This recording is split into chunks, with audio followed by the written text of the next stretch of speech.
Jon, so tell us a little bit about video census and how you're monitoring video. First of all, how do you monitor with audio across the different, and why audio provides a solution?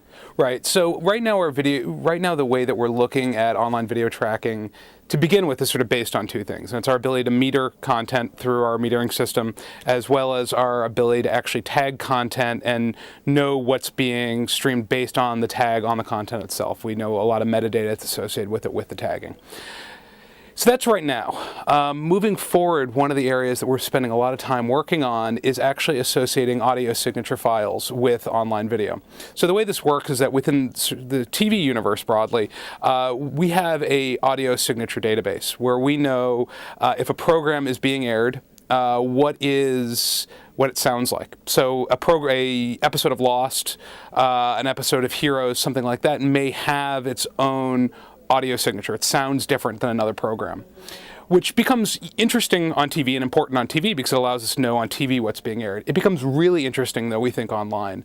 Because content distribution is such a big part of online video, the ability to track, yes, what's being streamed on NBC, if Lost is being streamed on NBC.com, but also it allows us to say Lost is being streamed on Hulu.com, and it allows us to say that Lost is then being also streamed on this other site, or has been being streamed through YouTube, and allows us to track the video based on the audio signature file around it, and allows us to get a really good sense of who's viewing it, when they're viewing it, and how much they're viewing it. It also allows us to give a whole sense of sort of combined reach. Now, not just NBC plus Hulu, but NBC plus Hulu plus the rest of all of the other online distribution channels. Tell us about how you guys mine the demographics of viewers of online video. What can you find and how does it work? Sure. So what we're able to know is we know who's watching it, what they're watching, and the who becomes, I think, really interesting because it allows us to say that young men are more skewed to a specific type of program, women are skewed to a different type of program, and it really allows us to provide back to publishers a better sense of targeting. How do I want to combine programs in different ways to be able to talk specifically to women? Do these three programs together, will they build a big enough women reach for me to be able to then sell that programming to Estee Lauder from an advertising standpoint?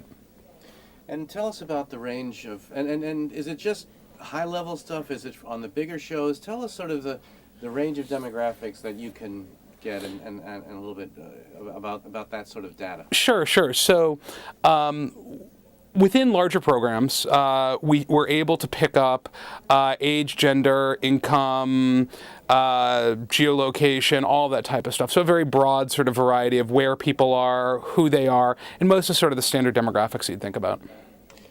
Tell us about Nielsen's efforts sort of at this juncture in terms of understanding online video traffic consumption demographics, right. Like where you've come this year, right. Where do you need to go next year? Well, I think one of the big questions that we're going to have going into next year is thinking about what's in focus versus out of focus. There's sort of a sense with TV that if I'm sitting there and watching a program and an ad comes on, if I'm not DVRing it, I'll stand up and maybe I'll go get something to eat for lunch, or maybe I'll go to the bathroom or something like that. And that's sort of accepted part of the TV model. We can't really quantify it frequently, but we know that it's happening a lot. Online, I think there's sort of this new question that arises that if I'm sitting there and watching a full-length program, and I've watched 15 minutes of the program, and now we go to a commercial break, and say that there's 1 2-minute commercial running. What we're beginning to try to figure out more and more is, as that commercial starts, what percentage of the audience is sitting there watching the commercial versus what percentage of the audience is opening up their Outlook and checking their email, or going to read an article on a different website, or something else, and allowing that commercial to go out of focus, to go into the background, or going into a chat session or whatever.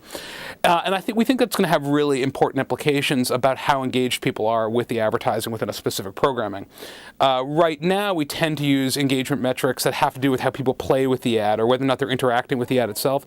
This will allow us to say, really, is somebody else just physically doing something completely different while the ad is on the air? And it has some real implications about how we charge for ads and things like that.